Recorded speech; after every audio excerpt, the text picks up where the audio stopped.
Right, I'll perhaps get going because it looks like there's pages and pages and pages of scrolling on the Zoom link. So that looks like there's plenty of people. So yeah, good morning, everyone. I'm John Berry. I'm the data and digitalization manager at Western Power Distribution. So yeah, that covers quite a wide remit, but a key part of that is sourcing and surfacing our data for us to use and for third parties to use and for us to drive great insight and intelligence from. And that's why we're all here this morning to do some to find out a little bit more about this data science challenge and do some really interesting things with some of our data and some third party data. So before I hand over to Steve from Energy Systems Catapult, just wanted to do a very brief introduction. So obviously data has always been hugely important for WPD and all organisations within the utility sector, but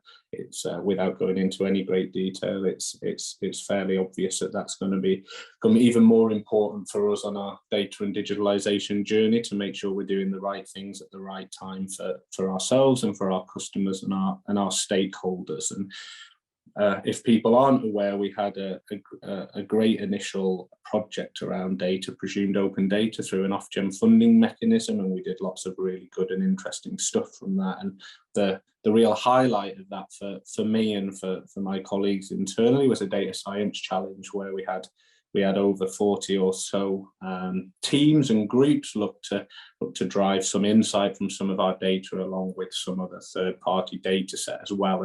And this is why we're here today. We had such a great experience as part of an innovation funded project.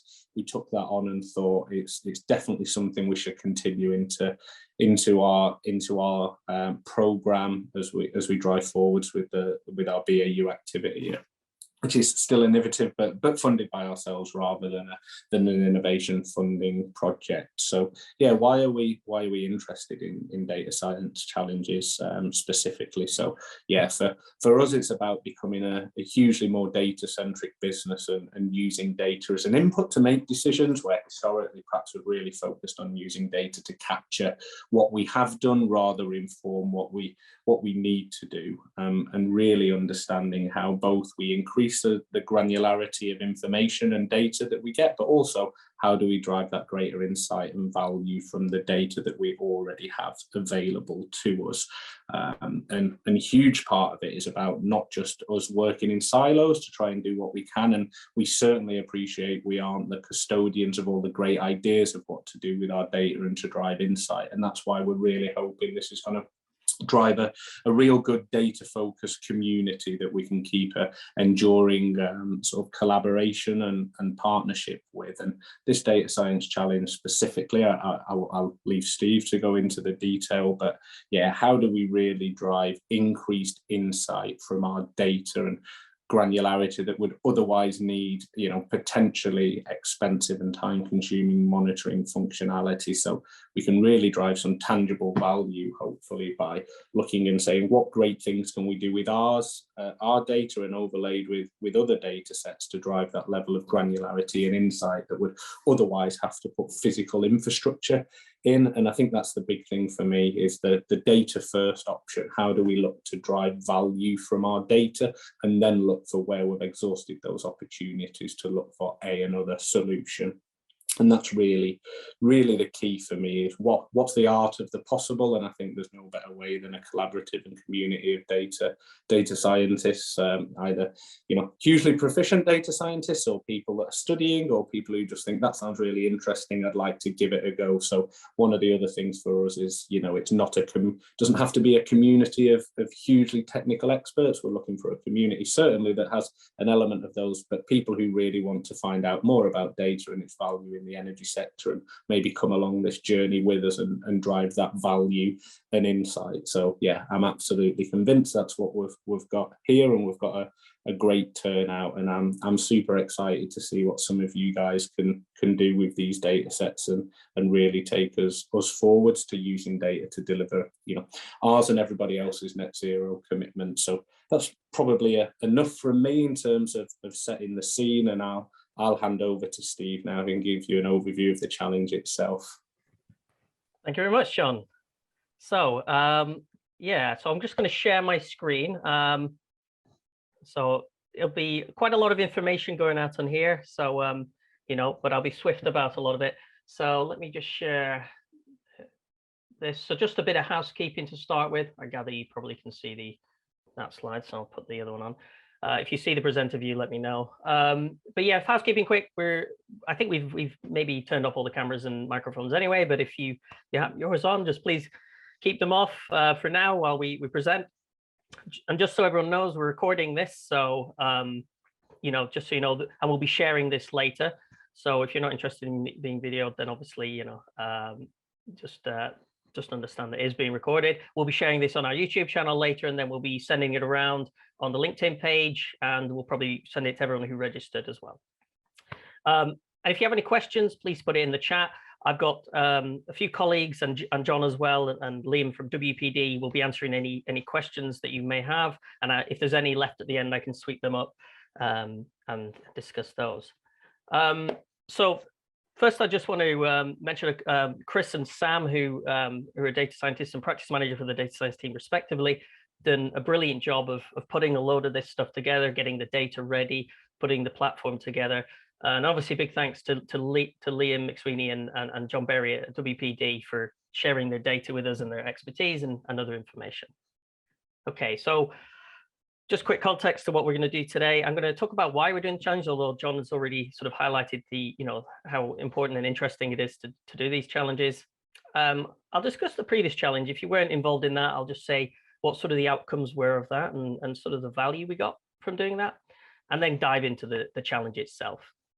A new thing which is different to what we did at Pod is we now have a data science platform, the Coda Lab one, which hopefully now automates a lot of the submission process. The previous one was a lot of emailing of CSV files, and hopefully this makes things a lot easier, and also on our side, obviously makes things a bit simpler and means people can work on their own formatting and that sort of thing. And then a few more details. I'm not going to have much details on the next two challenges, although I'll give you a little sneak peek. We're still sort of working on those and we have to finalize them, but I can at least give you, you know, a little information about what we might be doing in the future.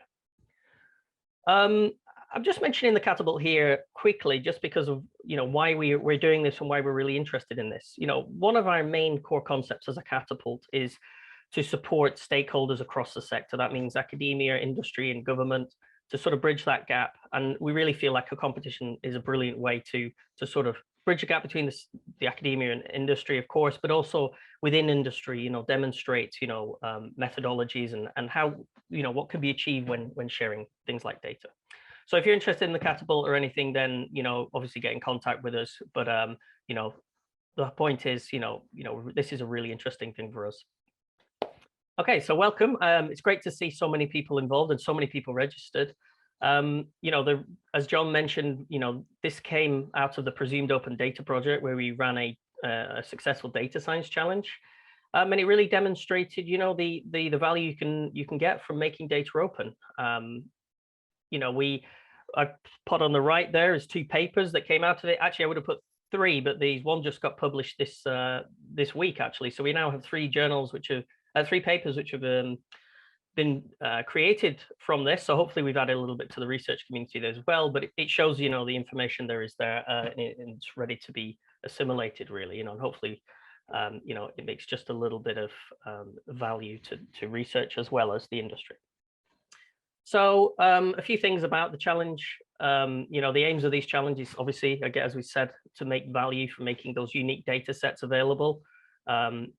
You know, we want to highlight some of the challenges that are facing DNOs like WPD, but we also want to try and build a community, and it's great seeing so many people involved here. And also we want to obviously, you know, showcase state-of-the-art data science and show what data science in energy systems can do. And hopefully out of that, there can be created some useful benchmarks and competitive, hopefully, benchmarks, which, you know, people can build upon and, you know, can serve as a foundation of things going forward. A little bit about the Presumed Open Data Science Challenge, just this one slide, really. You know, we got a great participation. Initially, 55 teams took part in at least one of the rounds. It was 142 individuals in total with 72 different organizations and institutions all around the world. So we were really pleased to get such engagement. What was really nice as well, is even though it wasn't a criteria for anybody, was that 4 teams released their code, and that including the winning team. So, it really helps to build sort of those methods out in the community. What was also very nice was to see that it wasn't just one method that people were applying. It was a whole diverse range of solutions and approaches. And a lot of people improved as time went on. The bottom right plot is sort of showing you the spread of the scores as we went from one task to the next, and you can see it funneling down, which is great. And we built a community. So we created a LinkedIn page, which I gather many of you are a part of. If you're not, you can join later. And just since advertising this, it's increased in 50% in size. So, we're hoping, and people use that for a whole host of things. Some people have advertised a bit on it for jobs, and some people have used it to create teams for the challenge, as well as sharing their code on there. So, but there were a few things which were limitations in that. There's some difficult parts. As I've already mentioned, the submission process wasn't automated. That made it a lot of work on our side, and also, it wasn't necessarily easiest for engagement on the participants. We've now automated that, and we'll go into details later. But it was a lot of work as well. I think that was the core thing that people gave us feedback on. That was, it was sort of over 7 weeks, 5 different tasks. So I think one of the points of this trial was to be sort of limit that a little bit, and still keep the challenge reasonably complex, but not too complex that it would be really inaccessible. And I guess another part of that is that there was, with that challenge, there was large components of it where there was solar forecasting, there was demand, and there was optimization all mixed in one, and that could be quite a lot for someone to take on in a short space of time. Although a lot of people picked up a lot of skills doing it, so we were really happy with it. And a final thing was the scoring process, which we hope to have improved here. The previous one was a bit dependent on some of the volatility of the data in the current task, which meant that there wasn't necessarily a relative normalized score that was consistent from week to week. So yeah, what we're trying to do here is we're going to have 3 challenges over the next few months. We'll hopefully be launching the next one in January, and then another one in March. We'll have various prizes for them in different ways, and I can go into a little bit more detail there.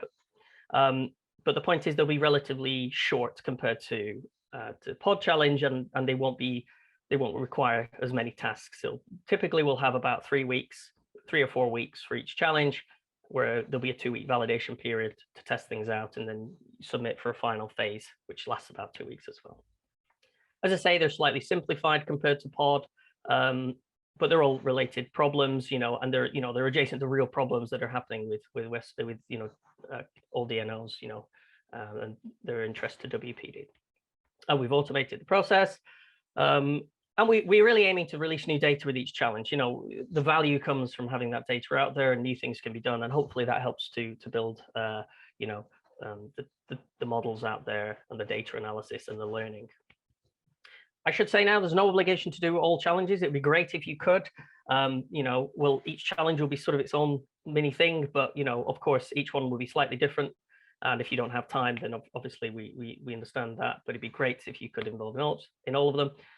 There's no obligation to release your code, but of course, actually, I think there was a lot of value releasing it in the previous one. So if you can, that would be wonderful. But there's no obligation. Okay, so quickly into the first challenge. So the aim behind this is, as we say, high resolution monitoring could be quite expensive, but there's a lot of interesting and useful features that come from that sort of higher resolution data. We want to know, what the strain is on the network, for instance, and we want to know, how much generation might be there, or how it's affecting the network. But this could be quite expensive and could require a lot of storage requirements and monitoring solutions and communications, for instance. But how can we do that? How can we still estimate those things when we lower the resolution of the data? Typically smart meters are 30-minute resolution, but they have potential to go higher. What is the limits of what we can do, with just sort of 30-minute resolution? So the aim of this challenge is to sort of estimate, at a minute resolution, the maximum minimum at each half-hour period of a month, but not having that minute data. Obviously, you have just the half-hourly. However, what we will do is give you minute data, historical minute data, so you can try and learn what the connection might be between the various variables and the high resolution peaks and troughs. Okay, so just to illustrate this a little bit, we've put 3 days from the data we'll be sharing here. You know, what we've got is the minute data in blue. Obviously, you can see the volatility is a lot higher in there. But we have the mean half hourly resolution here, which is obviously quite smooth. And in some cases, you know, they're very close overnight. For instance, here, there's a good estimate of the demand by just using half hourly. But obviously, when we move into sort of more busy periods of the day, you can see there's a lot more volatility here. And as you can see, the power is negative here because there's a lot of generation on this. I'll talk about the data in a moment. But what we're trying to do is find the peak and the trough at each half hour. So here's a few examples, just 3 half hours in this case. In some cases, as you see, they're very tight, but in some other cases, you get a large range of values that could be there for your peak and trough. And really, we want to find out how accurately we can estimate these 2 blobs, really, for each half hour. And you know, you get a varying depending on the time of day. Okay, so let me give you a bit more details about this site. It's a primary substation. It's a 33 11 kV feeder, so it drops down from 33 to 11 kV. We're giving you the position of this. The main reason for that is also that we're sharing some weather data, which comes from very nearby sites. So maybe that weather data might be useful. And in particular, because there's quite a lot of distributed generation on it. So we've broken down the generation here. There is also mixed types. There isn't complete visibility of what all the generation is on that site. So, you know, obviously there's part of the challenge in itself. And there's also a variety of different customers there. So we've broken it down here by profile class. As you can see, you know, it's mainly domestic consumers. If you're interested in what these profile classes are here, by the way, you can check Alexon's website. But you have a lot of non-domestic, and non-domestic may be more influential even if they have less customers because, of course, you know, they have larger demands in general. Okay, here's just an example of the half-hourly data you'll be getting. What you'll be predicting is this is half-hourly demand, but the region you'll be predicting is just a couple of months after that. I should say estimating maybe rather than predicting. So you can see there's a large amount of PV generation in the summer and spring months. Okay, a little bit more about the data. So as you can see, that the training and testing data will span a large period of almost 2 years, really, of data. We've got training data up until August this year. So just before then will be the training period. And then we'll have a validation month, which will be the full month of August. So I should say the training data is pre-August. The validation phase will be in August month, where you'll test the methods out on there. And then we'll have a testing phase, which will be the month of September. So all this data, by the way, is in UTC. That means you don't need to correct for daylight savings, and also means you can combine it with the weather data, which is also in UTC, just like we did for the pod challenge. But I should always say there's also a potential challenge there, because if there's behavioral data on there, obviously people will shift their behavior based on daylight savings, not time, not UTC time. The demand we're providing is the half-hourly data for the full period. So you'll get all the half-hourly data for all of this. The minute resolution data will give you prior to each phase. So we'll give you all of this data to start with in the training data phase. And then when you move to the testing phase, you'll get the validation minute data as well. And we'll also give you the solutions. These are just the maximum minimum for each half hour, but you can, it might be useful for your training, for instance, if you want to use that directly rather than deriving it yourself. And at least you know that it's consistent with how we've developed it for the testing. We've also provided templates. Please use those. They're in a specific format for the evaluation file that we're using in the CodaLab environment. And that's just simply, a CSV with 3 columns, a date one, and then where you put your maximum min solutions. We also released some other data as well. So this is minute data as well from 2 other sites. Very close to each other they are. We've released the weather data with it as well. This won't be assessed as part of the challenge, but it's there in case you want to test anything on there as well. And also, as I say, I'll talk about all the details are on our CodaLab page. So I'll go to that as a demonstration later.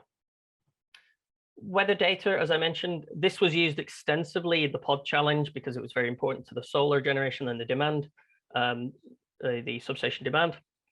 It will be, again, our hourly Merit-2 reanalysis data. So essentially that is the sort of weather prediction system, but assimilated with the real observations. So it exists at grid points, as you can see here. One of the sites, Staple Grove 1, this is the name of the substation, is very close to the weather station. So you may just want to use that, or you may want to try and integrate features based on all the weather we give you. Or you might find that weather maybe doesn't help you at all. So I guess that's for you to find out. And that weather data will be given for the entire period again. So it'll be given for the training, validation, and testing set. As I said, they're in UTC, and all that information again will be on the Coda Lab platform. Just to say which variables we've chosen, we've got sort of more the standard ones related to energy, temperature, solar radiance. We put easterly and northerly winds, surface pressure, and humidity. All the information here is also on the Coda Lab platform. If you're interested in knowing what any of these, you know, how they're derived, you're free to dive into the Mera2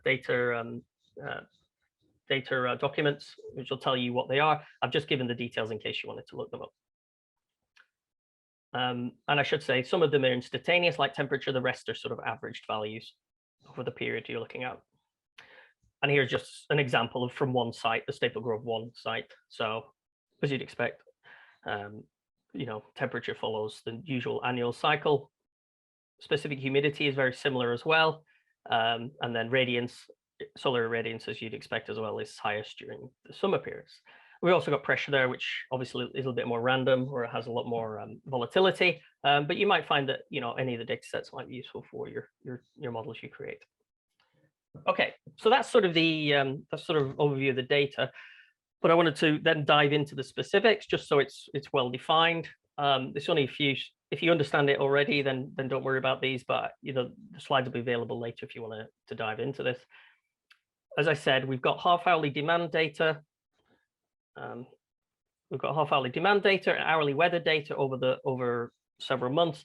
But we've also got the historical minute data, and you can use all that to train a model for the validation period and then the test period. If we want to be more precise, if we let P, D, HM be the average power value at minute resolution, so that's for day D, half hour H, and minute M, what we can do is then define what our half hourly data is, which is just an average of that. So that's how we derived our half hourly data. Though, of course, what we're saying is that you can imagine that half hourly data is monitored at the half hourly resolution. What we're trying to do then in sort of more precise terms is that if we have our testing data, which is from day one to from day D1 to D2, the aim is to generate a solution, which will give a hat if it's the sort of estimate. We're trying to estimate these values, the maximum, which is just simply the maximum over the 30 minutes for each day and half hour. And we're trying to find the minimum value over each day and half hour. I mean, that's all that means. It's just a maximum value for that and a minimum value for that. And so how do we assess this? Well, we're going to use the RMSE error as the sort of fundamental error measure for this, but we're also going to scale it based on a benchmark. So the RMSE error, all it means is we take the difference between our estimate and the actuals for both the maximum and the minimum, we square them and then sum them and then take the square root. The nice thing about that is has an emphasis on keeping it, well, it keeps the units of the values, and it's a standard error measure as well that everyone will know. And then what we're going to do is, because like as I mentioned before in the pod challenge, we didn't scale it according to a proper benchmark, which meant you could be, different tasks should be scored inconsistently because of the maybe changing volatility. We decided to use a skill score where we take this RMSE and we scale it by the RMSE of a benchmark. And what is that benchmark? Well, all we're going to do is we're going to say that the maximum and the minimum are just equal to the half hourly average. So we're just taking Q for both. And then this, as I said, the skill score is just a ratio of those two. Okay, so let me dive into the Coda Lab platform. So I'll not go through all this here, but you know, if you want to go through it on the slide later, and I think my colleagues will later put the links into the chat so you can start signing up once I've demonstrated it. It's easy enough to sign up. Here's a few details. We also want you to create teams. And there's details how to do that here. So if you could all give yourselves the same name, if you're going to form teams, we'll have a maximum size of 5.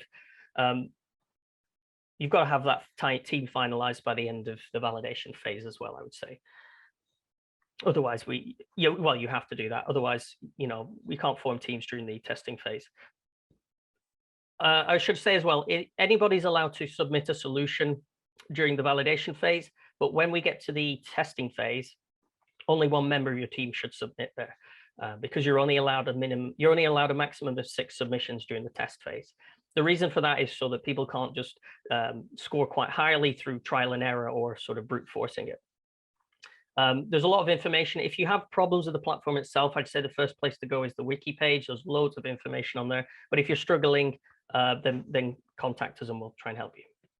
Okay, so I'm going to give a quick demonstration here. So I'll just flip to my, now hopefully this will work. So this is the platform. So I hope everyone can see that. Let me know if you can't. But the essential thing is it just has all the details of the challenge on there. So there's lots of tabs here which give you information on various parts of the challenge. This is the admin one, so you won't have this on the top. But for the challenge, what you have is an overview of the challenge. A lot of the stuff I've already talked about, what the phases are, how you form teams, the data in a very summary, and how to submit, a bit about prizes. We'll also tell you about the evaluation, which is what I just mentioned, and a bit about some rules, which I'll mention later anyway. You can then see a little bit about the individual phases, and then we can then what you have is a submission thing. I'll go to that in a minute. But what you have is you can see the submissions here.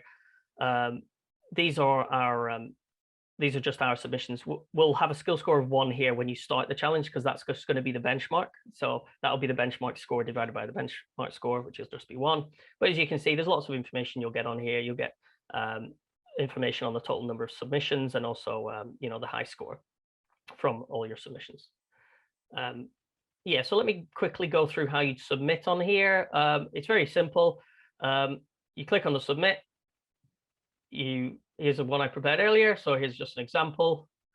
And then you'll see it says submitting. So sometimes this might take a bit of time. So the only, in this case, it didn't.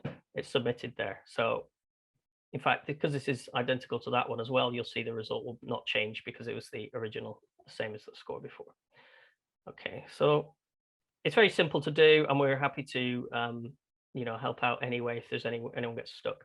Just something to say a bit about that submission process. So I've outlined it here, but one thing you need to do is make sure you name your submission predictions as a CSV. You can then zip it, and that file name can be anything, and you have to submit it as a zip, otherwise it won't work. And then I've just gone through that process, but the steps are there. Yeah, and then just the last bit about that. There's 2 phases, as I keep mentioning, but the original phase is, let me get that up. But the first phase is a validation phase. You're allowed to put as many unlimited submissions there as you like to test things out. But of course, the test phase will just be 6 submissions. Yeah, so as I mentioned, teams of only up to 5, please. You're not allowed to use any other additional data other than what we link in the pages. There'll be some other things about sort of the WPD connection, talking about the capacities of the various substations, and there'll be other links in there. We're going to try and really ease that off in the next few challenges. We really want people to bring in other data, and I think there's a lot of value trying to bring that in. But for this initial one, when we're getting used to the platform, we're going to just ask to just use just use the data that's provided. We'll also ask if you could just give a short page outline of your method approach. Obviously, you can leave out any commercial or private details of things, but if you could just give an outline of, say, method you used, how you, was there any specific things you found were interesting in the data, what features you created. Just a short outline would be really useful. That's what we found in the pod, was great finding out the different methods that were employed, even if it was relatively high level. As I mentioned about code, it'd be great for you to share it, but there's no obligation. But we're hoping, maybe this in the future, this platform, one of the things we might look in the future is how this system could be used as a really useful system for benchmarking things. So I think it'd be really valuable. We're going to ask all the top teams to present at the end of the challenge, probably the top 3, and we'll do that for each challenge. Will be short sort of workshop of the top challenges. So hopefully we'll get to see, what sort of methods worked really well and what some of the challenges were. And then we're going to have a few prizes. So we're going to offer some cloud computing resource or even membership to Colab Pro. We'll also probably be having different prizes in different challenges. Also, if you have ideas about what you might be interested in for prizes, then let us know. Then, yeah, okay, so these are all the links. So I guess my colleagues will be sharing these in the chat. But essentially, as I said, this is going to be the demand data for 30 minutes, then 1 minute data prior to the sort of validation period, templates, and the additional data is there as well. Weather data is on the Coda Lab website. And I guess I can show where that link is later if anyone's interested. This is now the link for the competition. And if you have any questions, either email us or you can use the LinkedIn forum here. So please send questions to us. We'll be monitoring, between us, we'll be monitoring that, the inbox regularly. So we'll hopefully give you answers as soon as possible. And as I say, we'll share the video of this and the slides on the LinkedIn page, but I think we'll also send to everyone who's registered as well. And then just some final thoughts, really. We are, as I say, validation period starts for 2 weeks. Starting now. So straight after this ends, you could go and head over there and try it out. And please let us know if there's any issues. The test period, we just extended a little bit longer. It was originally 1 week, but we think actually 2 weeks will be quite good to give people more time to work on it rather than maybe rushing it. And just submit the template, but don't change the order of the rows, because specifically how the evaluation file uses it. It'd be good to keep that, just keep that in the same order. I'd say, as we found in the previous trial, the practice session was brilliant for people to learn about what works and what didn't work, but also help with the submission process. So please use the unlimited submissions allowed for the first the challenge to try and find out a bit more about the submission process and your models. Please discuss things on LinkedIn, and if you want to find teams on there, then please use that. And then just a couple of lines about the future ones. So as I said, we really want to be encouraging more data, external data, to be used in the next challenges. Essentially, it would be good if it was all public data, and I think that's what we might do, just to ensure that everybody gets to utilize that data if it's available. And I think for the final one, we may be using, it's not confirmed yet, a code submission. And the reason for that is it gives a lot more versatility and flexibility of what we can do. And then, of course, there'll be some new prizes in that. So that's everything from myself. I'm happy to take any questions which haven't been answered in the chat already. So yeah, I hope so if there's anything else that anyone has, then please let me know. But if not, yeah, please head over to the sites and start having a look at the data. So I'll just go through the chat now. I think there's one question in the chat that's come up from 2 people, is how WPD plan to use the output of this. I guess if John is, or Liam are able to answer that, that'd be a good start. And then we'll carry on. Yeah, I think that's interesting.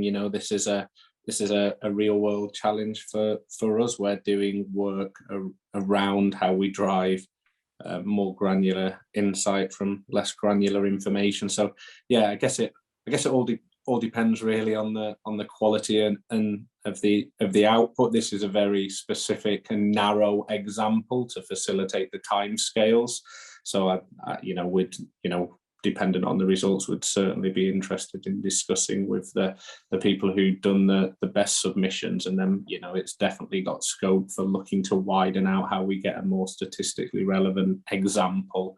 We obviously have a huge network that has lots of different characteristics associated with it, and as Steve mentioned, this is nice and narrow to facilitate a reasonable time scale. So yeah, there's absolutely sort of no promises that this would sort of go straight into production or anything like that, but we certainly be interested in keeping the dialogue and discussion going, definitely.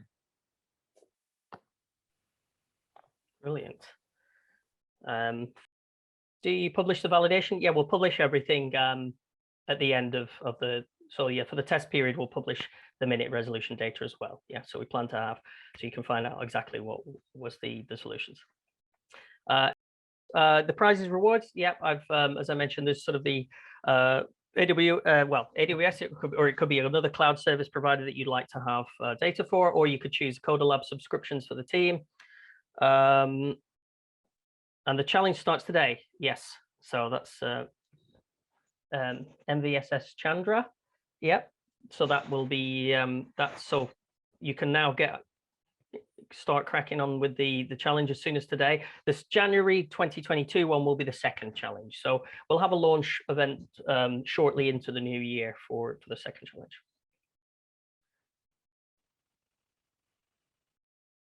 Talks about collecting data in millisecond resolution for BD sites. We obviously, as mentioned above, we won't be allowing external data for this one, but actually that we will be doing that for hopefully challenges 2 and 3 ahead. So please watch this space. Asked about the code submission. So we haven't really finalized that, so I'll probably not mention too much. If you've got any more specific questions about that, there is CodaLab allows code submission. So I'll say that, you know, there is formats for doing that. We may have to do things like limit the programming languages that can use it. Likely we'll stick with Python if we do a code submission. Although, you know, if there's other suggestions, we'll gladly listen to them. And, you know, but we feel like there's been quite a few challenges already used with code submissions within CodaLab, and so probably we'll use that platform as well.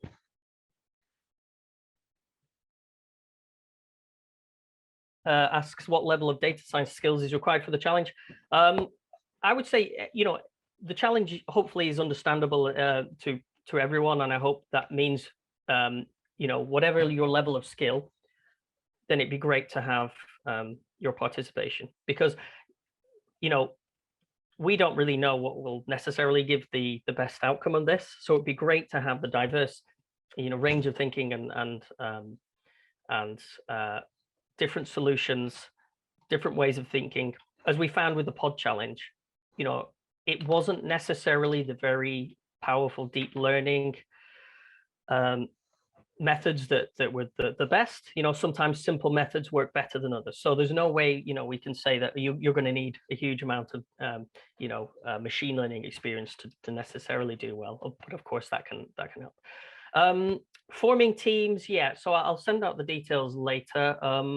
Well, the details are on the slide, but essentially it should be quite simple. Maybe I'll quickly share my screen to just show that. So if I go to the platform, so simply you go to your, once you've signed up, you go to the top right and you've got a settings box.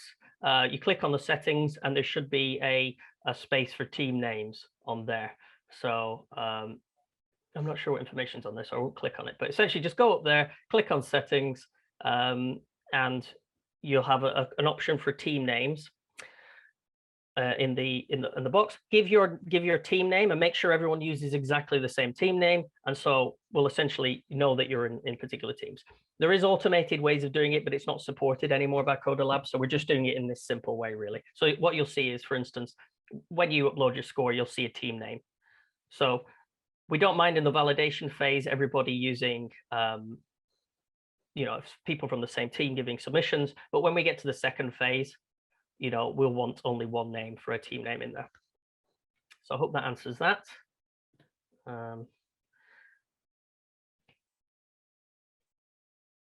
Okay, so I guess I'll ask John can to maybe answer this as well, but the intention is that the data is out there and available. The data is being shared under WPD's open data license, which will also be, I think, linked in the data sets we have.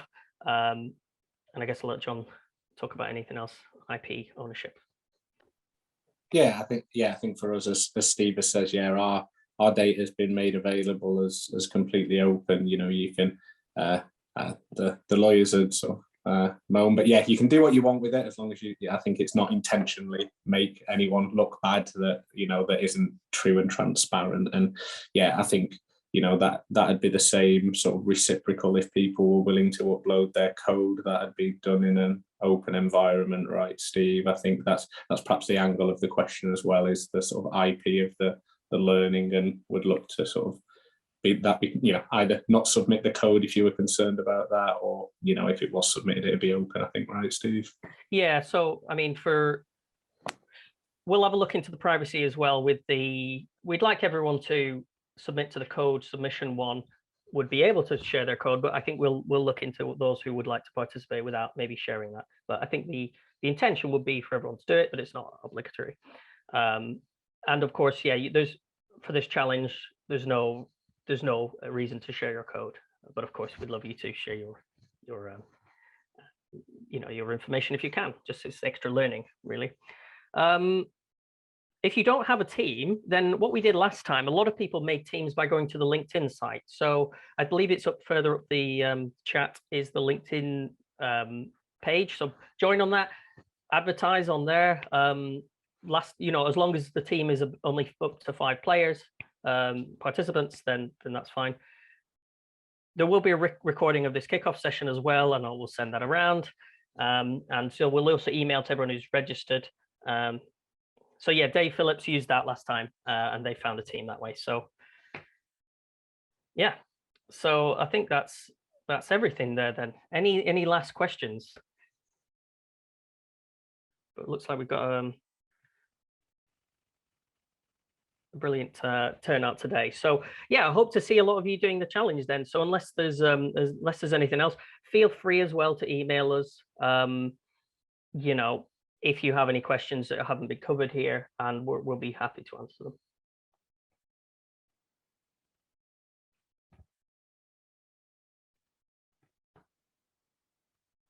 So I think without further ado, yeah, I guess that's it then. So yeah, thanks very much for everyone for turning up. I hope it's really interesting. I hope it's really useful. Please give us some feedback as well on this. So thank you very much.